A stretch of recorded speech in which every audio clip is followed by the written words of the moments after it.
All right, we're back. Graveyard Shift Movie Podcast, episode number 156.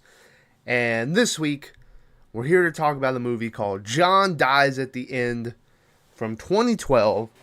And the only reason I'm talking about it is because I stumbled across, I'll go on Amazon and it'll just recommend me books and shit. And I'll just fucking pick a bunch of books and add them to a cart.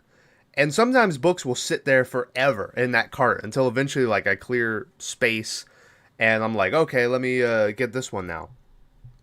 So one of the books that I added that didn't sit there very long because I think I was in the middle. I had just finished like a series, and so I was like, all right, I need something new to read.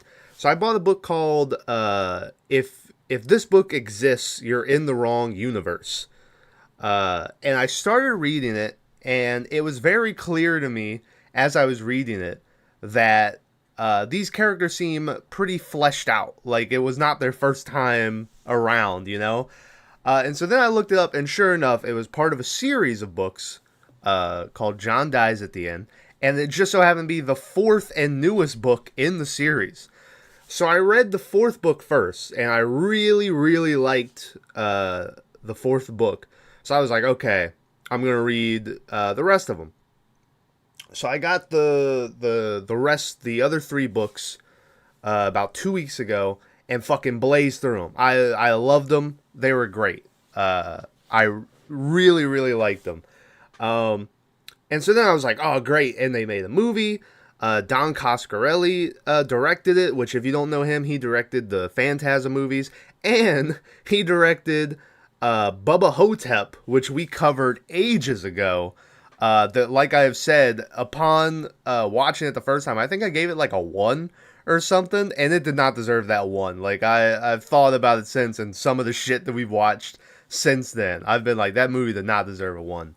But yeah, so I was very excited to watch this, and I've seen the author of John Dies at the End, Jason Paragon, I think is how you pronounce his last name. Yeah, Pargan, Jason Pargan. He wrote the first three as the character David Wong, and then finally started going by his real name.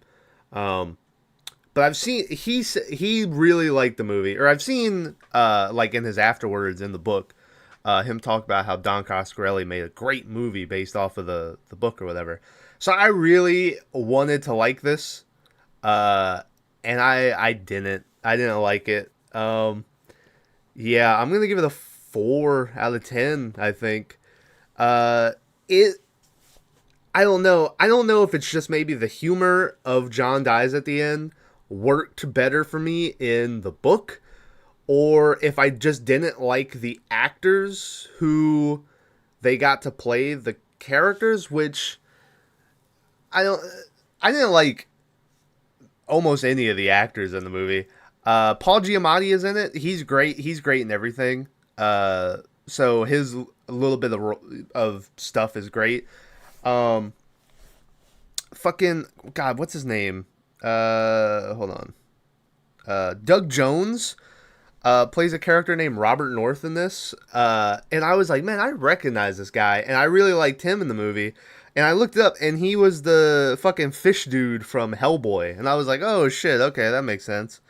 And then Glenn Turman, who plays what is it, Detective Hansen or Hammond or whatever in this movie. He was really good in this, and he was in Gremlins. He played Roy Hansen. So this is his second time on the podcast, I believe. But yeah, the guy they got to play John, I felt like didn't fit John's character at all. John is like this. He's got this long hair, if I remember correctly, and something they don't touch on in the book is he's like addicted to meth, but they never they never mention that. There's a lot of there was a point in this movie where it was like the book, like page for page, like it just kept going, and doing exactly what the book did. And then it just kind of veers off, and it gets rid of one character and puts in another character. which if you've read the book, Amy's character in the movie replaces a character in the movie named Jennifer Lopez, and it just gets rid of a whole section. I'll get more into it when I start breaking down the movie.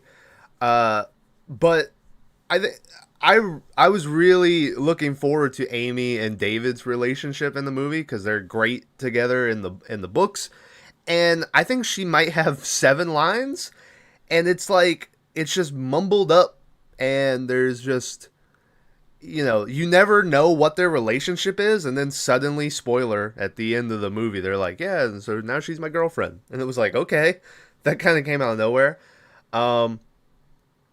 Yeah, and they change probably the most important twist of the whole book, which I'll talk about later, but they just didn't include it in the movie. And that was the part I was most looking forward to, because it blew my fucking mind when I read the book. Yeah. So it really disappointed me. I was sad. I really wanted to like it as much as I liked the books, but I just didn't. So hey, spoiler warning for John Dies at the End from 2012.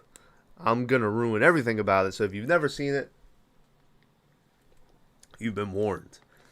The movie opens up with a little bit of just some life questions, I guess you could call it, which it's our main character, David, and he's talking about, like, he's chopping up a guy in a backyard because he's afraid the guy's going to get back up, even though he just pumped 8 bullets into his chest and shit.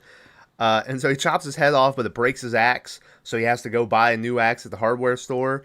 And then you come home and you're making your coffee, but there's this slug monster on the table next to you, so you chop it with the axe and it breaks the axe head. So then you go back to the shop and get a new axe, and then that night the guy you chopped up comes back to life, and he sewed his head back on, and he says, "That's the axe that slayed me." And then David goes, "Is he right?" And that's how the movie opens up, which I think is how the book opens up. And I totally forgot about that fucking that whole sequence until I saw it again. We go over to David, who is waiting at this Chinese restaurant for Paul Giamatti to show up, who plays a character named Arnie. And as he's sitting there waiting, he's sweating, and this lady's walking by with like a plate of food, and he's able to count like every grain of rice that's on the plate, and he's like, it's side effects from the sauce and shit, Also, the movie the book is told mainly from first person of David's point of view. Later on in the books, it's told from Amy and John's point of view as well, even though it's made abundantly clear that anytime you're reading what John wrote, there's only like a smidge of truth, and everything else is just like shit he made up to make the story better. So the movie decides to have David narrate parts, kind of like how he does in the book when he's thinking about shit. And it was one of the things that I was like, I don't know how I feel about this. Like, I don't know. It was very deadpan the way he talked. Which I guess is kind of David's he's this very depressed fucking dude in the books and shit. So I guess it's kind of how he would talk, but I didn't vibe with it. So yeah, eventually Paul Giamatti shows up. Once again, he's playing Arnie. He is a news journalist. He's a journalist. That's the easiest way to put it. And Arnie's like, hey, David Wong. That's a good impression of Paul Giamatti, am I right? David Wong, first off, he's like, you don't look Asian. And David's like, I'm not. I changed my name because Wong is the most used surname in the world or whatever. It's harder to find me. And so Paul Giamatti's like, all right, well, you wanted to tell your story, tell your side of the truth, so I'm here to listen to you. Let's see what you got. And so David's like, all right, buckle up. Then we go back in time. Also, he mentions, like, you'd shit your pants if you knew what happened yesterday. So I think this whole movie is supposed to take place in one day. Which, it's a divergent from what the book is. But so we go back in time. David is asleep on the couch, and he gets a phone call from his friend John, who tells him that we have a situation. I need your help. They have a bunch of code words where it's like, I need you to fucking kill the president on your way over. And that's code word for bring some beer. And there's just a bunch of different random code words they have. David shows up at John's place, and John opens the door. And this is when I got my first look at John with his short hair and like glasses that he's wearing to look smarter. And I was like, ooh, I don't know how I feel about this guy. He brings David inside, and there's a woman sitting in the living room. And she says that, people told me to come talk to you guys. You guys can help people out who have situations like this. She says that she's been seeing her dead boyfriend. Or no, she's been seeing her boyfriend for like the last 2 weeks or something like that. And she's like, yeah, he verbally harasses me and shit. And David's like, well, there's women's shelters and stuff for that. And she's like, no, you don't understand. He died 2 months ago. And so they're like, ah, shit. And then she like moves a piece of her hair away. So we see this tiny little Band-Aid above her eyebrow. And David's like, he hits you? And then John gets up and he goes, man, what a dick. He hits you? Man, what a dick. And I was like, okay. This was the first time I nodded down that the acting was not very great in this movie. They go over to this lady's house to investigate her basement. As they're down there, they find this cooler full of meat. And John's like, oh, her boyfriend must have been a hunter. But there's clearly just a human brain sitting in the meat. And I was like, does no one thinks that's weird? So then John is telling David, he's like, yeah, she's pretty cute, right? She kind of looks like Amber, Amy's friend. And David's like, wait, you mean Amber, who is almost as tall as me, right? And John's like, yeah. And David's like, John, that girl upstairs is like a foot shorter than me. And she has brown hair instead of like blonde or whatever Amber was. And John's like, oh, fuck. And they turn around, and she's sitting on the stairs right behind them now. And David's like, hey, we got this weird thing where me and John are seeing different versions of you. Could you explain that? And then suddenly in the middle of him talking, she just turns into a bunch of goddamn snakes. And they're like, holy fuck. John makes a run for the stairs, gets up the stairs, reaches for the door handle, or the doorknob on the basement door, and it turns into a giant flaccid dick. And John looks at David and he goes, that door cannot be opened. And I was like, oh, that's straight from the books, and I did not expect them to actually do that. So John goes back down to the basement, and then suddenly the giant freezer opens up, and all the meat comes crawling out of the freezer and forms together to make a giant meat monster man who is about to fight them now. It catches David and like wraps its arms around it and starts talking shit. And he's like, yeah, fucking all these years we've been fighting and you guys are going to go, or you're going to go down this easily, Marconi. And they're like, wait, you mean like Dr. Albert Marconi? That's not us. That dude's like fucking 60. He's got white hair and shit. And they're like, we know him though. We can call him if you'll leave us alone. And the meat monster dude's like, oh, okay. So they call Marconi, and we get introduced to him for the first time. He's played by Clancy Brown, who's been in a ton of shit. Kids from the 90s and 2000s will mostly know him as the voice of Mr. Krabs. But he plays Dr. Albert Marconi, and our first introduction of him is at like this fucking rally, and everyone's chanting his name, and he has these two like hot twins that always follow him around. And he answers the phone, and the meat monster dude's like, yeah, we meet again, you piece of shit. And then the next thing you know, a bunch of fucking electricity basically shoots out of the phone and blows up the meat monster man. And John is like, God damn, that guy is good. And then, yeah, that's the end of it. Also, there was a great moment where where Marconi, as he's talking, there's like a bunch of TVs behind him, showing like all of his commercials, and one of them is just Clancy Brown doing karate, and it made me laugh very, very much looking at that. Also, later on, we'll hear Marconi talk more, and he has a Spanish accent, and I don't know if like, I mean, obviously, I don't think I've ever heard them mention how he had a Spanish accent in the book. So I think that might have just been added for the movie for some reason. And I think Clancy Brown just was like, I want to do a Spanish, a Spanish accent on this. So after that story, we go back to Paul Giamatti and Dave at the restaurant. And Dave is like, so what do you think? And Paul Giamatti's like, well, I think you got to start of a really good book. And David's like, oh, like a fucking fiction book? Like, you don't believe me? And Paul Giamatti is like, listen, I'm just a reporter. It's not my job to believe you. I just write it down. As long as you believe it, that's all that matters. So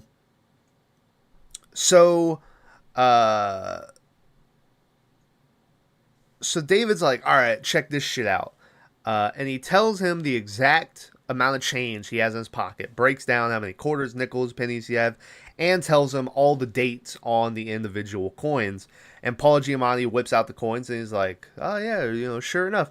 He starts telling him, you could flip it 10 times and you'll get heads, heads, tails, heads, tails, tails, heads, And Paul Giamatti's like, all right, whatever, I'm not going to do that. And then he tells Paul Giamatti, listen, you had a dream last night where you were getting chased by your mom through the woods and she had a fucking whip made out of dicks and all this shit. And Paul Giamatti's like, how the fuck do you know that?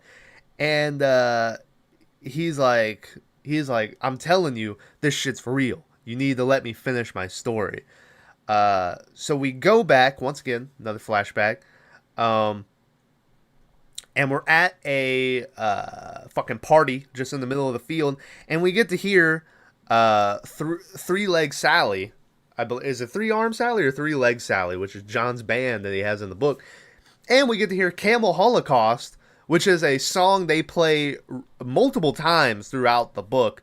And I did not expect to actually hear a version of it. And man, I must say that the actual song itself sounded much better than how the book makes it out to sound. 1, 2, 3, 4.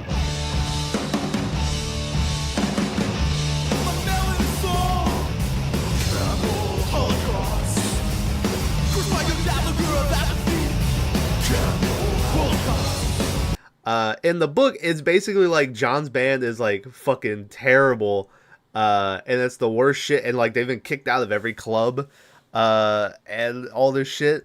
But the song itself, it wasn't that bad. And later on, John plays like a solo, as a scene is going on with David and another character, and like it's not a bad solo. Like I was like, oh man, these guys are all right. So at the party, Dave is talking to a character named Fred, who's this Asian dude who will, he'll be in the movie more. He was a main character in the book for most of the book. Well, half of the book. As David is partying, he looks over and he sees this girl, and it does like the classic, like slow motion, like, oh, that's the love of my life right there. And it's this brunette chick and she's arguing with this guy. And the next thing you know, this fucking rubber hand comes flying over to Dave and Fred. And she comes walking over and she's like, hey, can I have my hand back, And I was like, oh shit, it's Amy. In the book, this is Jennifer Lopez, who doesn't look like Jennifer Lopez, just has the same name as her. And Dave spends the first half of the book like in love with Jennifer Lopez, and she's at this party. Also, Amy never wears a prosthetic in the books. I think in the third book she mentions how she got a prosthetic once, but like people would hit on her all the time because it like brought up this weird fetish thing, and it like weirded her out, so she stopped fucking strapping it on, and she just never told David why. But yeah, she never wears a prosthetic in the book, so that's another just thing they added here. So David hands Amy her hand back, and then she's like, I gotta go find my dog. My dog's lost, you know? So she leaves.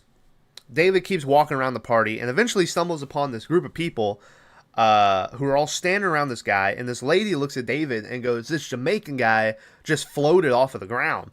So David, who's a skeptic, comes over and he's like, let me guess, about 6 inches off of the ground. You know, he's like, we've seen this trick 1,000 times. The Jamaican dude is like, oh, we got a non-believer here. He's like, what do I have to do to, you know, make a believer out of you? So he does like the, oh, you haven't been cleaning behind your ears. And he pulls something out and David's like, let me guess, a coin. But it's a cockroach. And he's like, all right, well, that adds some flair points and shit. And the guy keeps doing little random shit. And finally he's like, well, let me tell you what. How about for a beer, I can tell you exactly what you dreamed last night. And if I'm right, you have to buy me a beer. And David's like, sure, why not? So the Jamaican dude tells him that he had a dream where he walked in and he saw his ex-girlfriend Tina strapped to a bunch of dynamite and had like a little Acme plunger thing like out of the cartoons. And David said, what are you doing? And she said, this. And she blew herself up. And right as that happened, thunder clapped outside where a rainstorm was going on and woke David up. And this freaks David out. And he's like, all right, that's a lucky guess. And so then the Jamaican dude starts like piling it on. And he's like, I can tell you who your soulmate is and how she's going to die. And I can tell you when the first nuclear bomb will hit American soil. And he just keeps adding on. And finally, Dave just basically fucking like runs away. And the Jamaican dude's like, you owe me a beer, man, as he's running away. So David goes to his car. And when he gets up there, we see a dog waiting by his car. And he opens up the door and the dog just jumps in. So he turns it around. And it's got a tag on it. So he whips it around. And the dog's name is Barkley. Okay?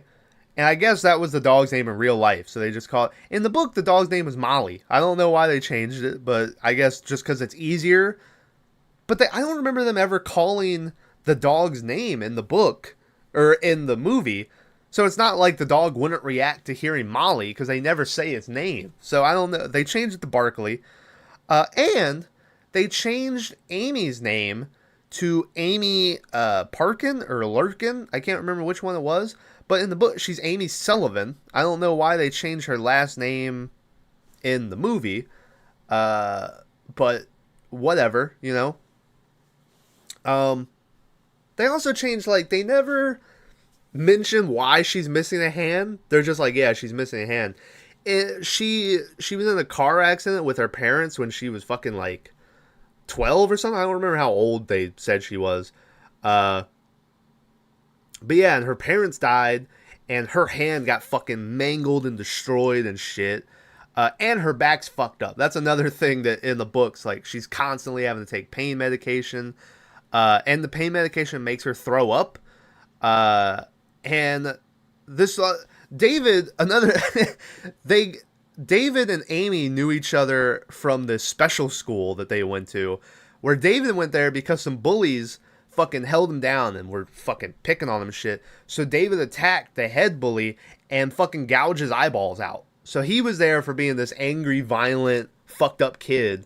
And Amy was there because she was taking this pain medication and she was throwing up all the time and shit. And in the book, David doesn't even know her name is Amy till about halfway through. He just calls her Cucumber, because sea cucumbers throw up whenever they feel threatened, I think was the deal. Also, another thing that the movie does not have that the first book has, is the amount of times retarded is said in the first book. It is everywhere in that book. And reading it now, I was like, oh shit, you're going crazy, David Wong. But yeah, and then noticeably in the second book, it is not as frequently used. But yeah, that's where David and Amy knew each other from. And I say knew each other because they just knew each other were in that class, but they never talked to each other. And Amy still had her hand in high school, but it stops fucking working. Eventually they cut it off. And so in the book later, he's like, why the fuck are you missing a hand? And he just didn't know, because in high school she still had the hand. But anyway, yeah, I don't know why they changed their name. So, what happens next? Dave leaves the party, and he goes home. He's sleeping.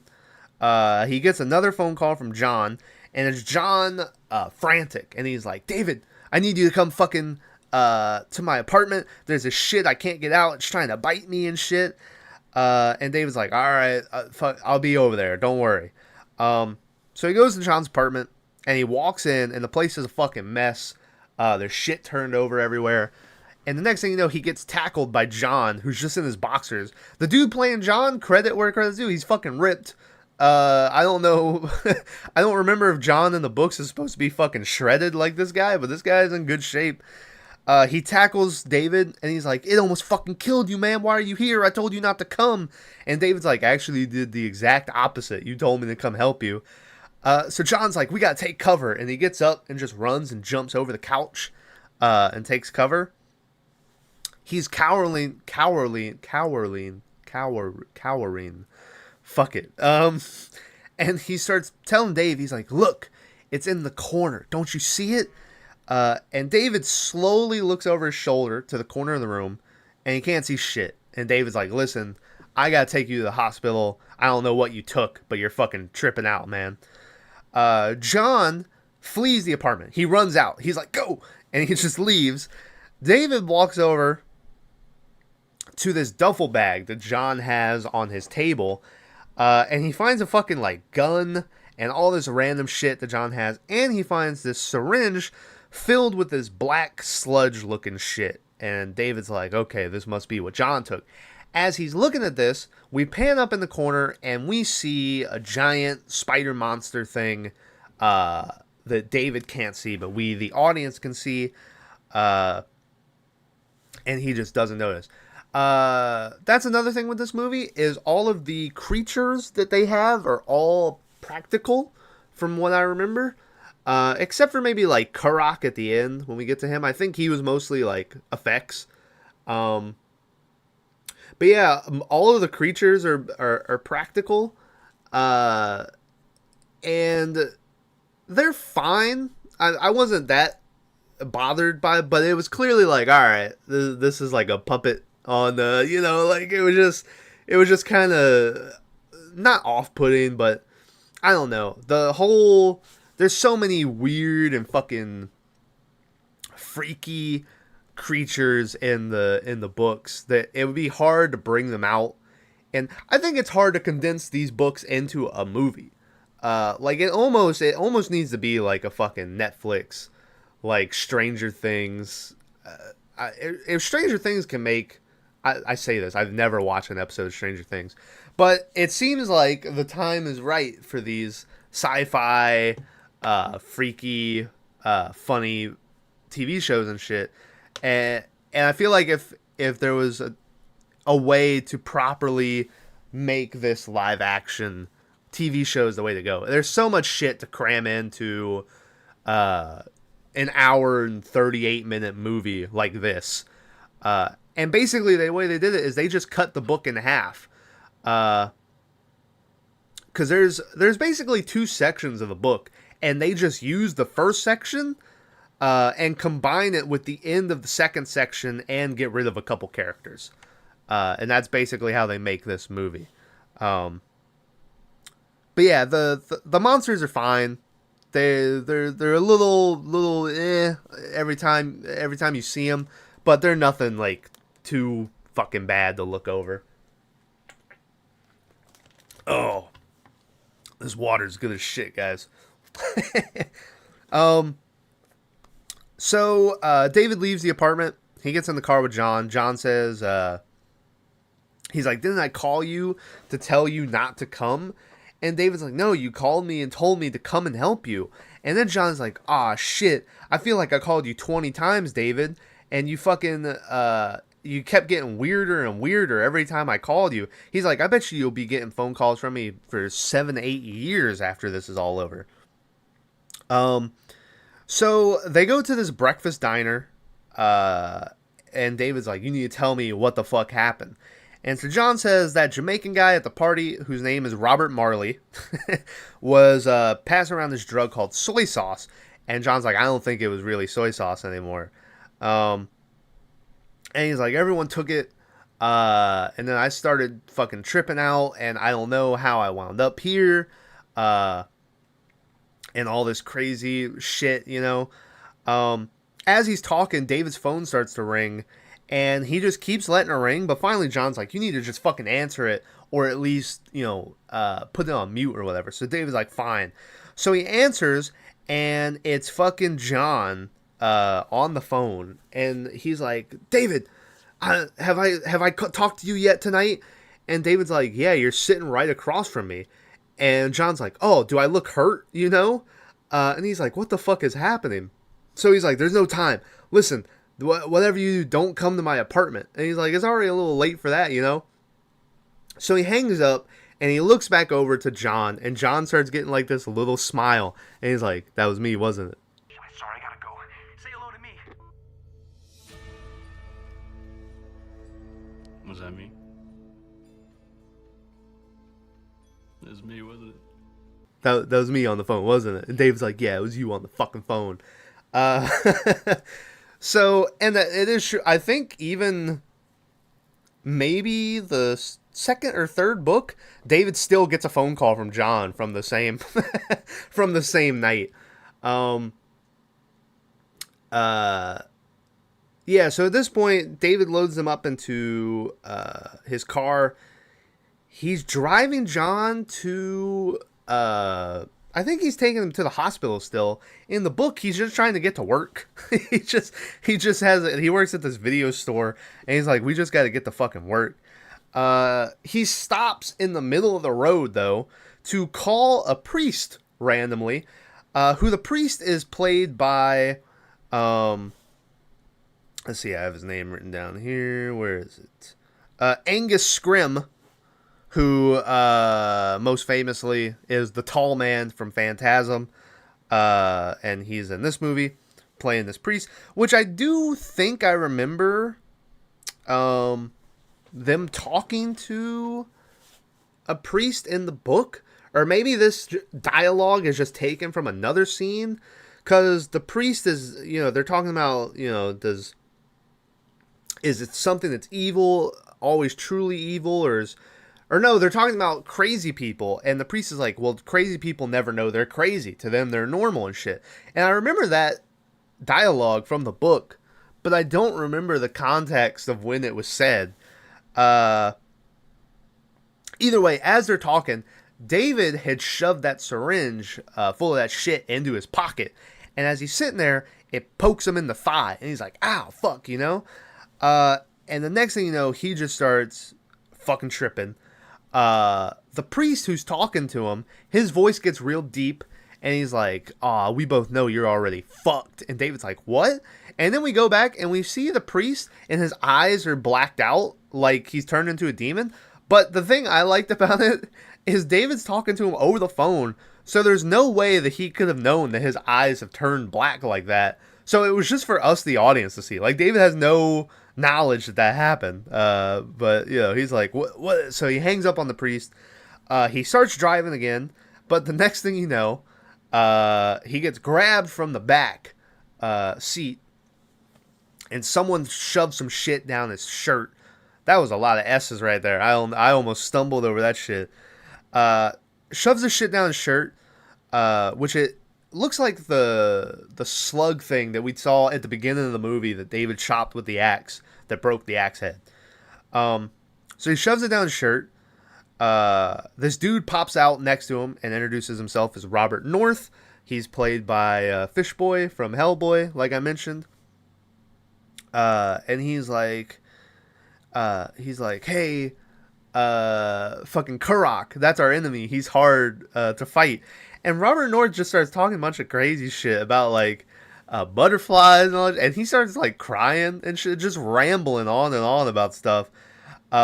John is passed out in the passenger seat as all this is happening, which is new for the movie. John wasn't in the car when all this was happening in the book. David pushes in the lighter thing in the car, and eventually he slams on the brake, grabs the lighter, burns the slug thing on his chest, throws it out the door, and he's able to get the gun that he took from John's duffel bag and point it at Robert North and say, you know what this shit does, don't you? And Robert North is like, yeah, I believe I do. And so David's like, all right, stay right here. So he goes out to where the slug is, and he stomps the fuck out of it. I'm going to sneeze. I told you guys. He stomps the fuck out of the slug, kills it, then goes back to his car, but of course Robert North is fucking gone. So he gets back in the car, and right after he gets in the car, this cop shows up. It's the Detective Hansen, or whatever the dude's name was. If I remember correctly, in the book, it was supposed to be, he just keeps getting called Forrest Whitaker, I think, because he just looked like Forrest Whitaker. But yeah, he's like, hey, I need you and your friend to get out of your car. And David goes, my friend is sleeping. And the dude goes, get the fuck out of the car. Detective Lawrence Appleton. Could you please step out of the car, you and your friend? He's resting. Get the fuck out of the car. And that was a great line delivery. I thought that was good. So they take John and David to the police station and throw David in this interrogation room where Detective Hansen, or what is this fucking guy's name, comes in, and this other white dude cop comes in with him. He's just called Detective on the casting. Sure, whatever. But yeah, so they pull him into this interrogation room, and they start asking about all these people. They start listing all these names of people who were at this party last night, and he shows him photos of Robert Marley.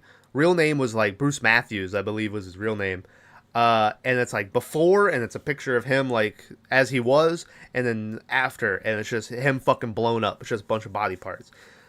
He says that everyone at this party fucking died last night. These people are missing. There's a kid named Justin White, who was the guy we saw throw Amy's hand at the party. He's missing. That Fred dude is missing, and Amy is missing.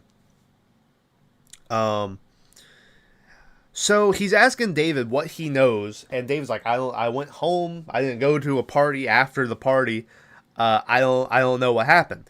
And the dude's like, you know something, you're not fucking telling me. And then before he can get some answers, another cop runs in and grabs the detective and brings him out of the room. And when they come back in, the detective says, sorry, but your friend John is dead. After that, we go back to Paul Giamatti and David at the restaurant. Paul Giamatti's still like, I don't know if I believe you. This shit is pretty crazy. So David's like, all right, follow me to my truck. So he takes him out to his truck. He opens up the back, and there's a cage in there. And he's like, look in the cage. And Paul Giamatti looks, he can't see shit. He's like, there's nothing there. So David grabs him, and he's like, listen, one day you're going to fucking die. Your own mortality is breathing down your neck. Just all this shit. And he's like, now, without turning your head, look at the cage. And Paul Giamatti looks, and we see that same spider monster thing that we saw in the apartment earlier in the cage. And Paul Giamatti fucking like falls to the ground and just, what the shit was that? What the shit? And just freaking out.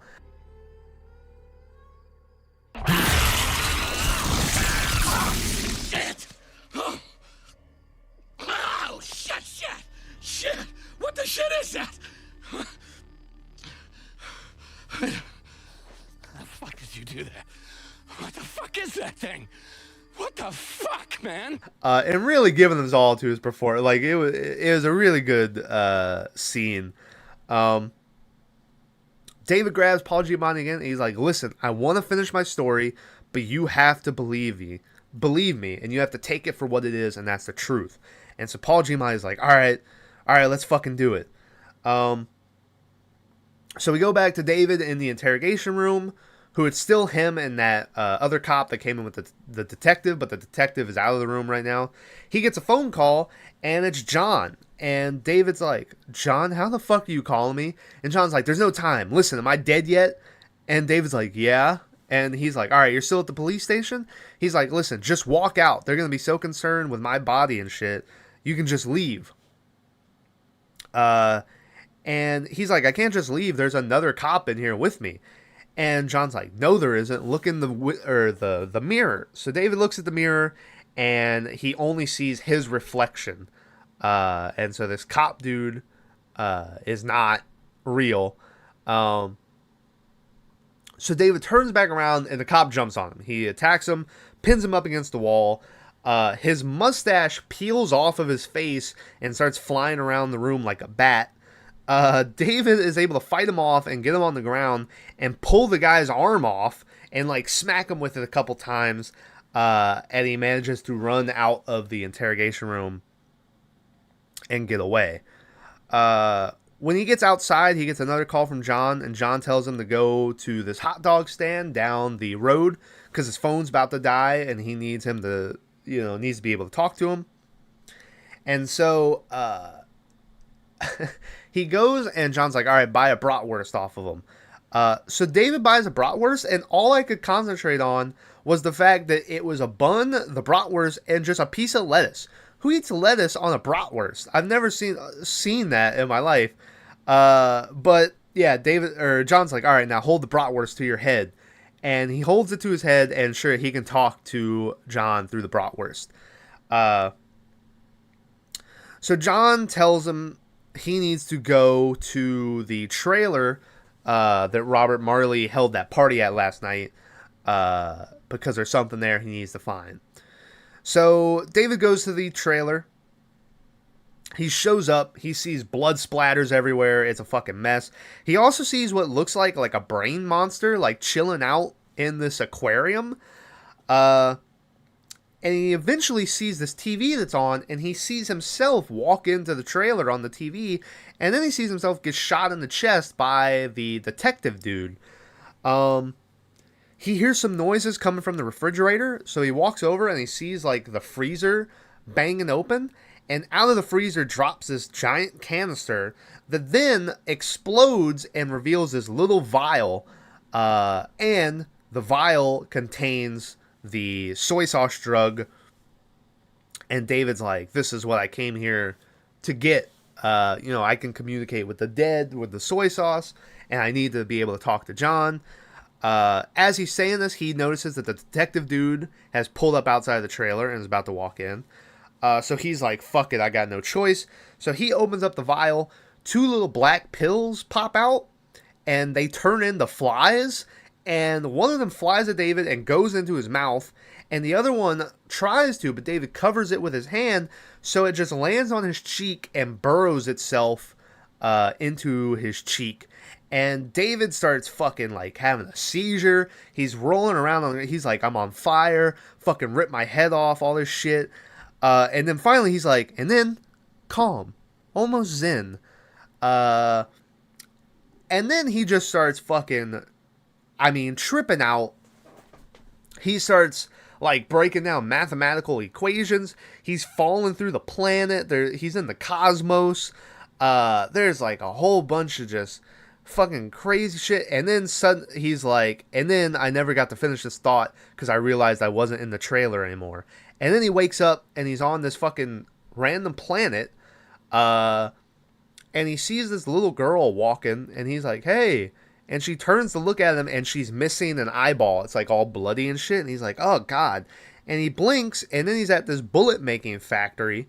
And there's a guy standing at a conveyor belt. And he's like, excuse me? And the guy turns to look, but David's not there. And then he wakes back up in the trailer. The soy sauce in the book is a fucking trippy thing. There's no easy way. And I think, honestly, the movie did a pretty good job of trying to convey the soy sauce, him falling through the planet. In the book, that same thing where he'll wind up in he'll either wind up in the future or the past or different timelines altogether and see different realities. And that's what the whole thing with him seeing the little girl and the guy on the conveyor belt. In the book, I think there was more of that in the first trip where he was in more places, but they just condensed it down to 2. The soy sauce also never acts the same each time. Like, sometimes it'll freeze time, and they can just walk around when time is frozen, and it doesn't ever come... The time doesn't start till you figure out what you need to do. There's, in the 4th book, it, like, takes him to a whole... another timeline where he's able to watch the events of a past failure and correct it. And, you know, the soy sauce always does a different thing. It's a live or a living creature, kind of. Like, they'll just throw it. Like in the 3rd book, they just throw it off of a bridge. And the soy sauce makes events happen to where, like, a fish catches it, and the fish gets caught, and then it gets shipped somewhere, and the fish makes a bus crash that's holding it, so it falls off and winds up with someone else, always to wind back where it wants to be. Like, it is constantly changing people's paths to work for it. And so I think they did a pretty good job of conveying that with this trippy section here. So he wakes up in the trailer, and the detective is in here.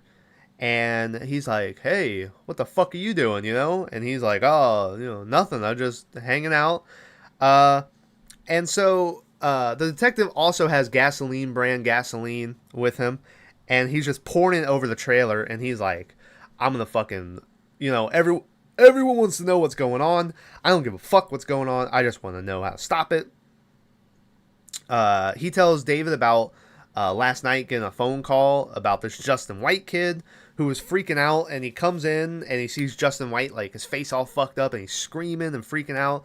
And so he goes outside to get his gun, and he comes back in, and when he comes back in, Justin White is perfectly fine again. And he's like, what the? There's no way, you know, you could be fine after that. So the cop tells David, he's like, I'm going to save everybody. You know, I'm going to make sure none of this shit gets out. And none of these, you know, none of this shit. Also, I will say, though, the movie has done a bad job at this point to convey what the actual threat is, I think. Because it's just like, oh, shit's going... All we know is some guys exploded after they took a drug, and there was that one random monster dude in the interrogation room. But besides that, there hasn't been... I guess Robert North was his slug monster, but that was basically it.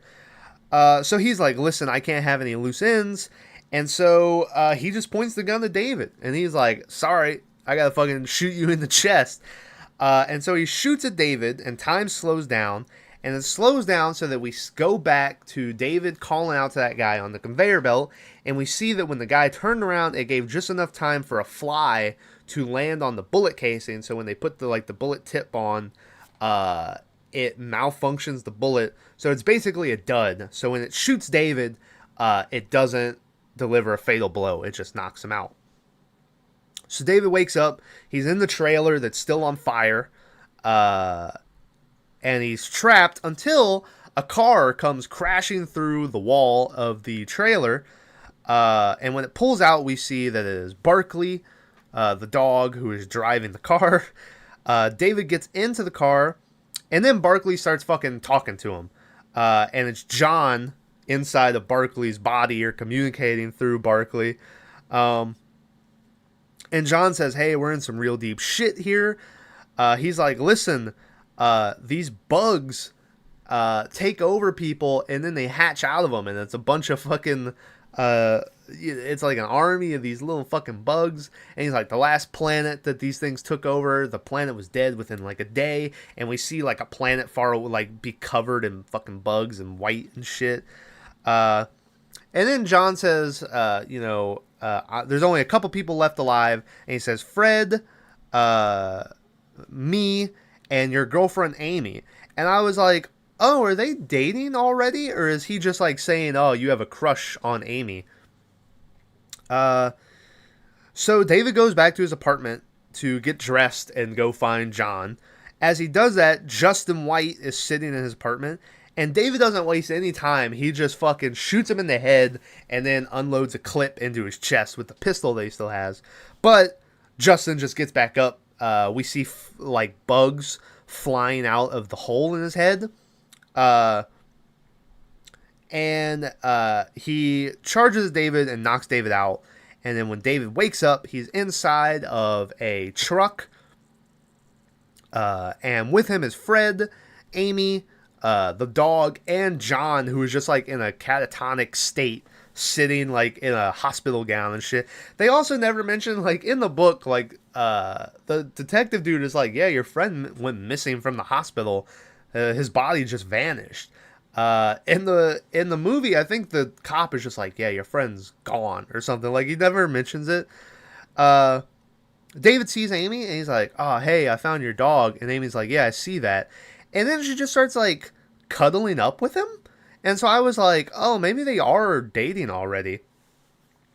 Spoiler, they're not. I don't know what this is. To be fair, the whole Jennifer Lopez thing in the book, like, David's in love with Jennifer Lopez, but she's never like shown any interest in him. And they kind of go through this whole thing. And then at the end of it, suddenly they're just like dating. Like, it is kind of random in the book.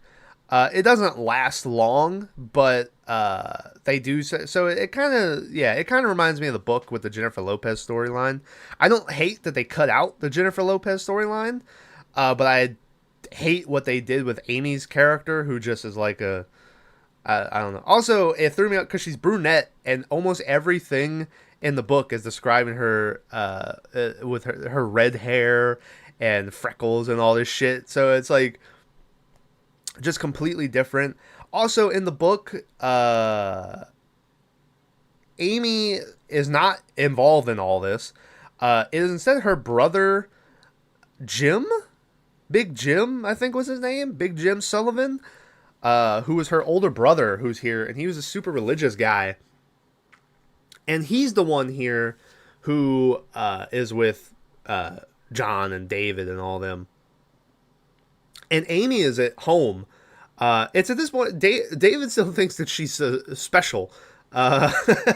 Like, they've never communicated. So she's still at home during all this. So Justin takes them. Also, the dog runs over to where John is and like touches his nose to his hand. And this electricity comes out and zaps John awake. So Justin takes them to this abandoned mall.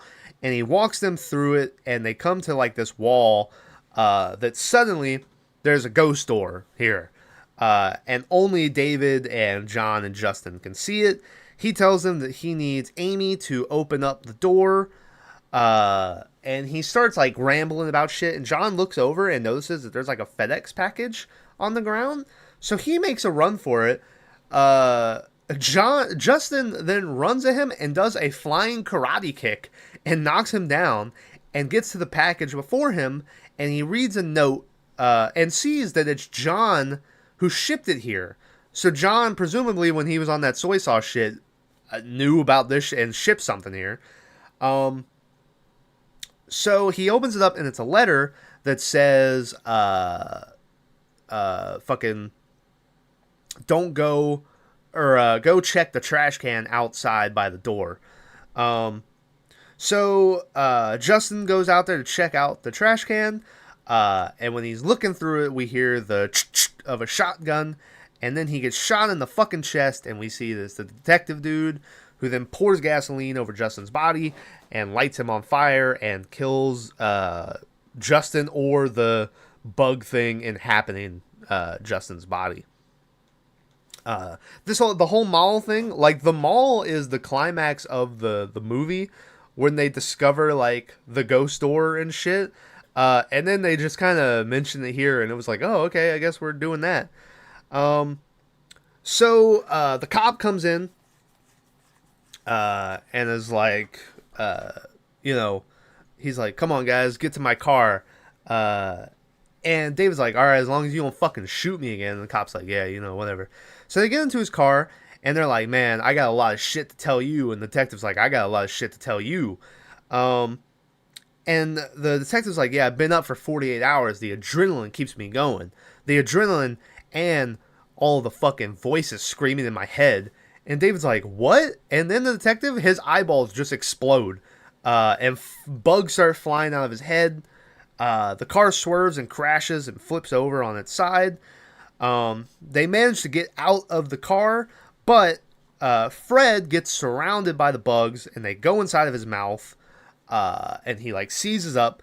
But then he wakes up and he's like, guys, look, I'm fine, okay? It's all right.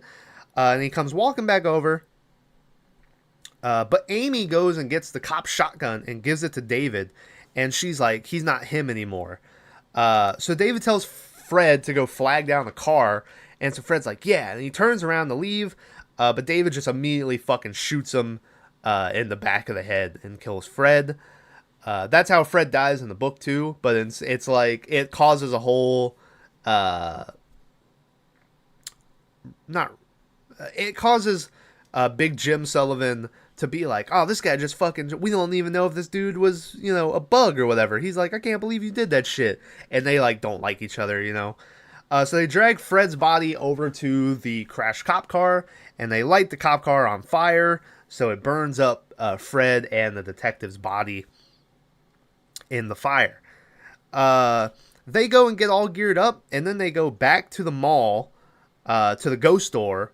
And Amy takes off her prosthetic and sticks her hand, or her stub, in where the ghost store is, and we see her ghost hand.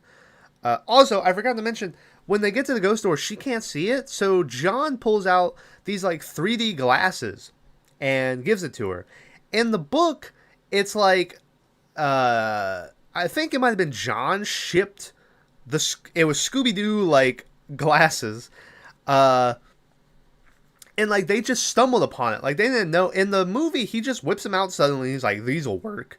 But the book, it's like, they just stumble upon that. Like, they don't know that that's going to work. Also, I will say, it is weird to me, though, that then from then on out, she never uses those glasses again. I don't remember if they get broken in the book. But just in every book from there on out, she just can't see shit. She just takes John and David's word for them. I don't know if the Scooby-Doo glasses will work for everything that they see, but it's just weird that they never use that again. So, yeah, she goes over, her ghost hand opens up the door. David and John walk inside, and so does Barkley, but the wall closes up before Amy can get inside, so she's left outside in the mall. They walk into this giant fucking cave room, and there's like a giant pillar of this black ink that basically, it looks like the soy sauce, and from behind it, out steps Robert North, and he's like, hey, we're so glad you're here, we needed your help to do all this shit, and he's like, I communicated with, you know, your human ambassador or whatever to help figure this out, and out steps Dr. Marconi, still with his two hot twins for some reason. And he's like, hey, I'm Dr. Marconi. This is when I noticed his Spanish accent. This is also how they meet for the first time in the movie. In the book, the first half of the book is them in that truck, and they crash. And the parasite is trying to get to, I think it was Justin, because Justin doesn't get killed, if I remember right. One of them doesn't get killed. And it's trying to get to Vegas, where Marconi is holding a like giant convention, and it's gonna attack Marconi and affect the whole fucking place. So they go to Vegas and to where Marconi is holding this convention, and sets off this whole pandemonium. There's this giant fucking tar pit, kind of like what we see here, and the bugs start attacking everybody. This is where Big Jim Sullivan dies. He gets killed. There's also a thing in the book where there's another character named Todd who David says, because people get yanked into the black sludge thing. In fact, there was one where it was a husband and a wife, and the wife got yanked into the black sludge. And David's like, I'm so sorry about your wife. And the guy's like, what are you talking about? I've never been married. And so if you get yanked into that slut, it just erases any memory of you, you never existed. And so they talk about, one of the twists in the book is that there was a fourth, or fourth or fifth guy, part of the group that was named Todd, that was like friends with David, who got yanked into the sludge and doesn't exist anymore. And David's like, I don't remember anything about him, but I know he existed. And he's like, I can't even mourn him because I have no memories of him, you know? And so, yeah, they destroy, or they stop the whole thing in Vegas. And that's the end of, I think that even, because in the books, it'll be like book 1, book 2, or whatever. And it's like different sections of the story. And that's like the middle point of the book. But they just get rid of it here, and Marconi is just suddenly standing here. So Marconi gives them the bomb. He's like, hey, you gotta go in there. This Karok dude, he's bad. You gotta kill him. So they go in through this sludge shit, and the whole thing is like only David and John. They've been picked by the soy sauce, so only they can go inside. Everyone else who tries dies. So they go in, and it takes them to another world. And these weird ass fucking people come walking up who are wearing like these half masks, and some of them are naked and shit. And they bring David and John to this church that they've built, where there's altars to David and John, like paintings, all this shit. They sit them on some thrones. They're like, we were told of your coming. We're so happy to see you here. They say that this world is an alternate reality where in their reality, this guy named like Cyrus or something got killed while trying to breed a bull and a horse together. But in their reality, he lived and continued his bestiology science. And he like combined animals with all this shit and made all these wonderful, you know, inventions or whatever. And he made this fucking creature that's like a bunch of tentacles and an eyeball, and it became sentient the year that he died. And it named itself Karok. And the whole thing with Karok is Karok can like tell you what people are going to grow up to do. So he can look at somebody and go, oh, they're going to be a rapist. That guy's going to kill somebody. You know, all this shit. So they take everybody who Karok is like, oh, they're going to do something bad or whatever, and they just throw them in this spider pit and kill them all instantly. They show David and John this by showing them real footage, but then they're like, you probably wouldn't like the nasty part, so we turned it into a cartoon. So then we get a cartoon of these people getting ripped apart by these spiders. And they're like, yeah, and that's what we do. And David and John are like, this shit is crazy, you know? So David and John are like, I don't like this or whatever, but the guy's like, follow me. So he takes him down and opens up a door, and he's like, you people get to meet Karok. Not many people get to meet him. So they take him in to, it's like this fucking walkway, and below them is just a giant pit of tentacles and an eyeball, and it's Karok who's down there. And he's like, what the fuck's up? I'm Karok. And he's like, I could, fuck with the molecules in your brain and turn you into a child molester, and just all this crazy shit. The leader tells them that Karok is going to be in their universe and take over their world too. And the whole reason they're here is because people who have knowledge that Karok doesn't have are fed to Karok so he can absorb their knowledge. So they're going to feed David and John to Karok so that he can find out how to bring them over to David and John's world. Also, to demonstrate this, they throw a guy down there who gets eaten, and Karok goes, bacon. And then the credits, I saw that guy's character was listed as bacon, and I thought that was funny. So they start fighting. They throw a couple guys over into Karok's body, and Karok, I guess, doesn't care who gets fed to him. He just eats everybody who jumps down there. John sets the bomb that Marconi gave them. They try to run away. John has this paintball gun that he's rigged up with propane to make it into a flamethrower, and he's setting people on fire and shit. They're about to run away and leave, but the bomb stops with like 7 seconds left, and they're like, fuck, the bomb didn't go off.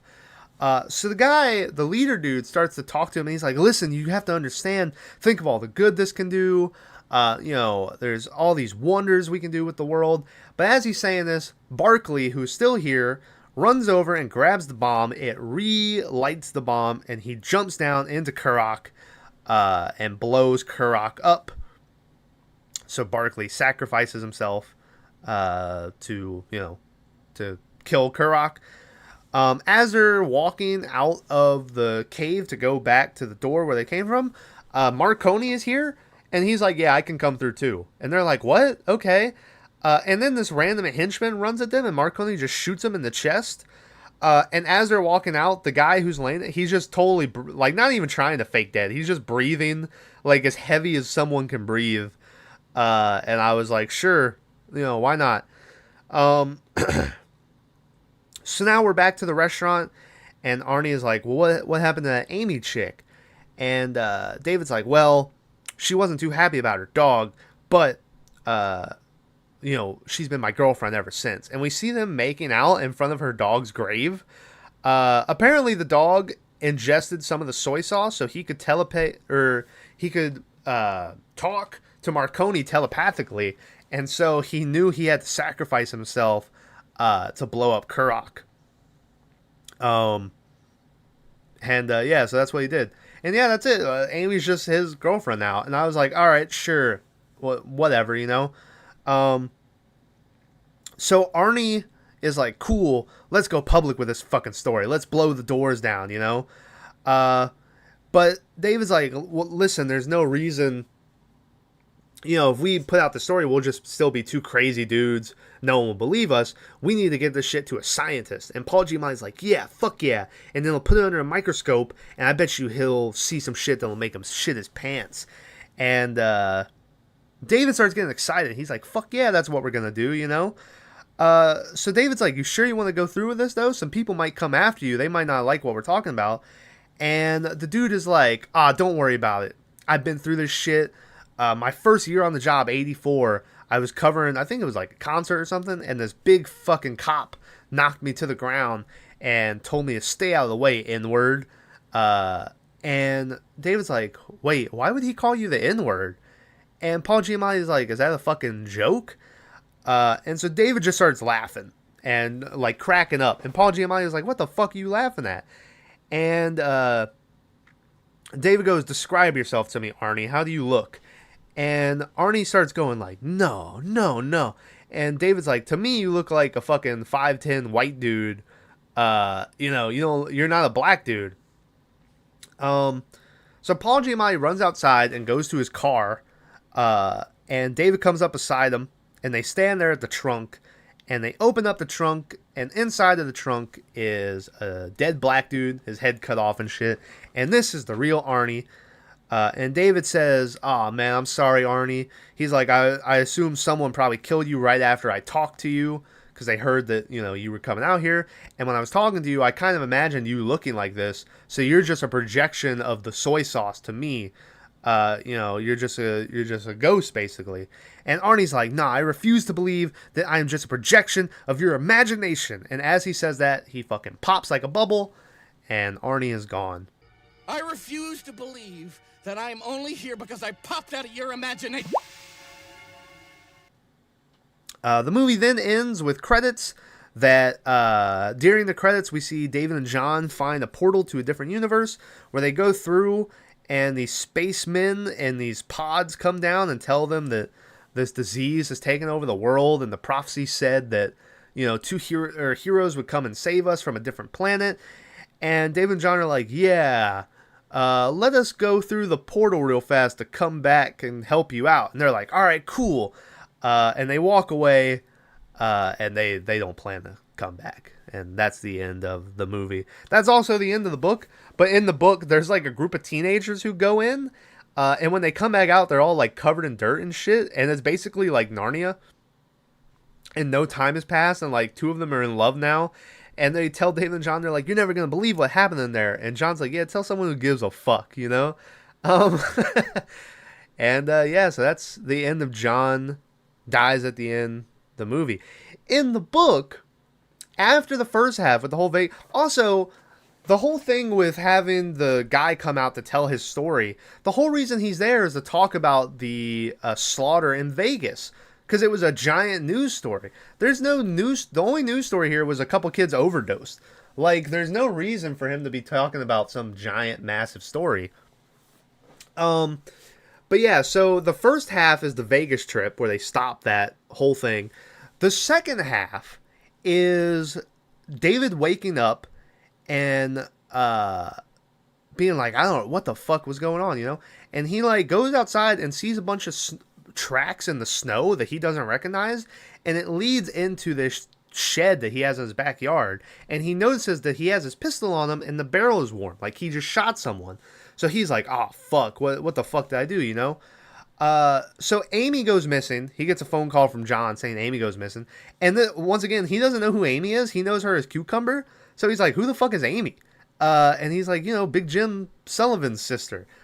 So they go to find Amy, and you know, they find Amy, and all this shit starts happening with Amy, and there's basically the Kurok makes like replicants of people in this world to try to you know, replace them and then carry on with their mission. They're these monster fucking people, you know.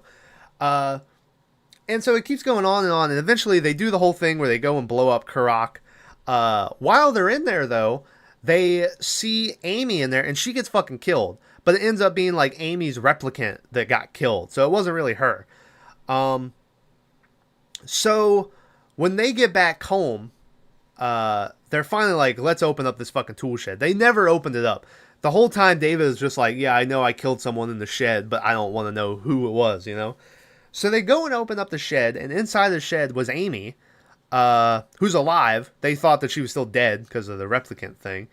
And the dead body laying in front of her is David's dead body. And they're like, oh, fuck, you know, that's right. My replicant thing came to fucking kill me, and I shot him in the shed. And so they go, and all the replicants have the symbol of Kurok, like on their toe or whatever. And so they go over to the body, and they look for the symbol, and they can't find it.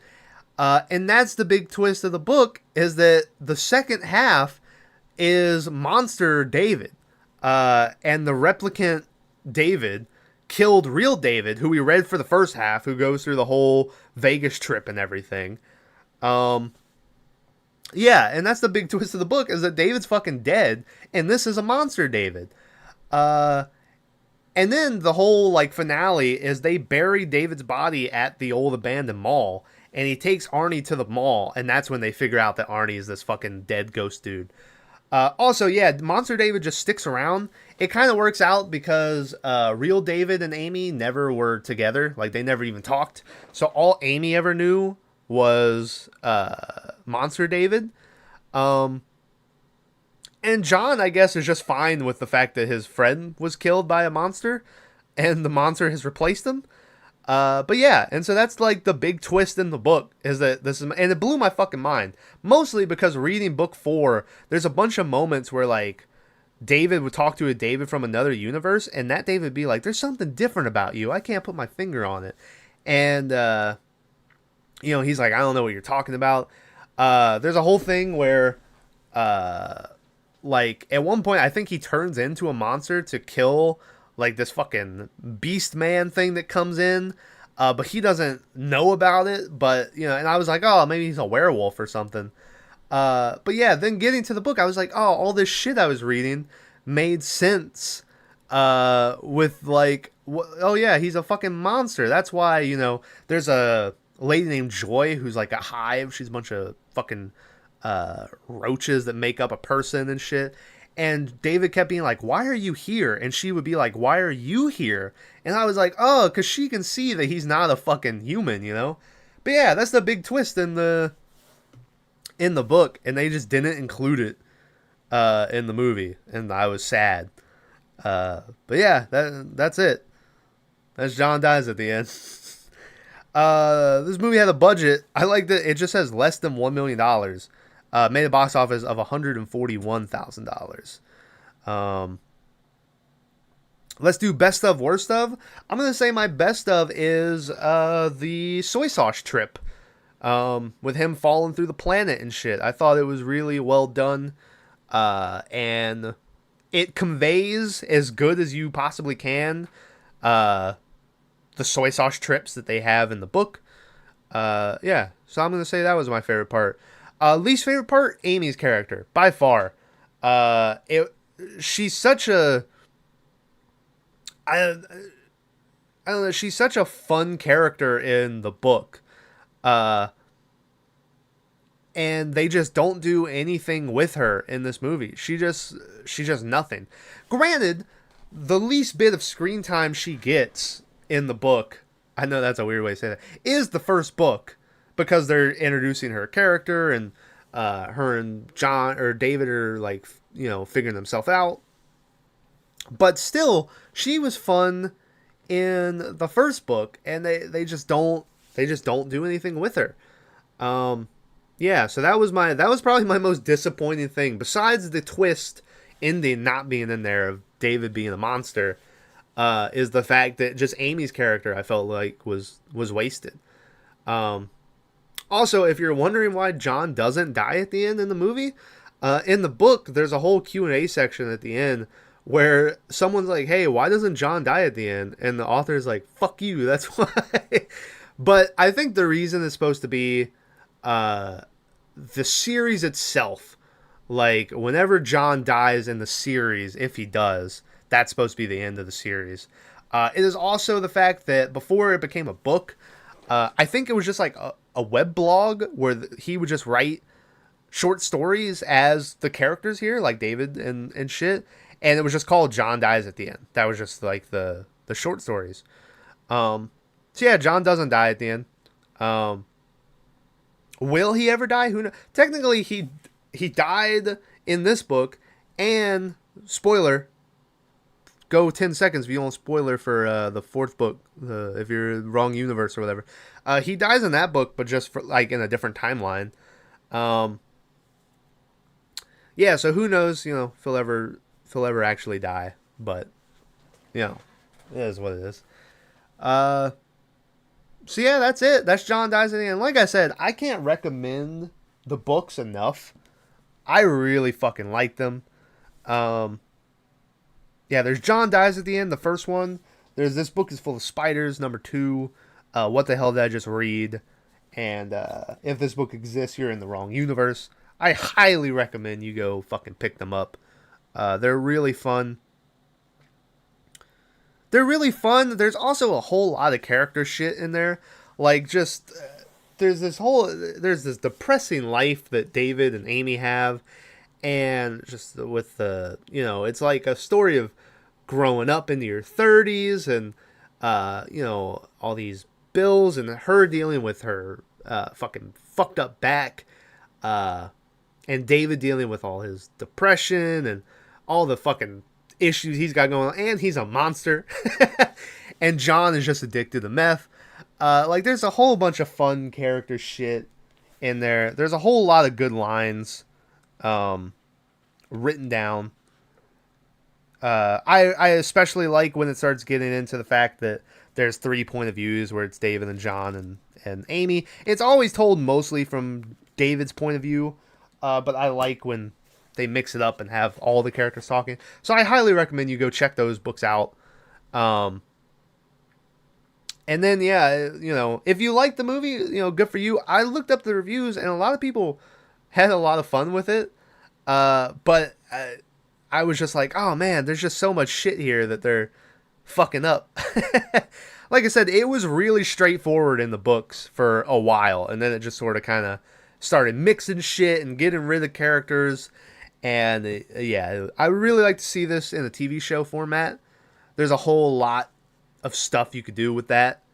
I kind of doubt we'll ever see that. I don't know if it's a big enough name to get that. I mean, it wasn't a big enough name to get a full, movie. Like, this is a very B-movie.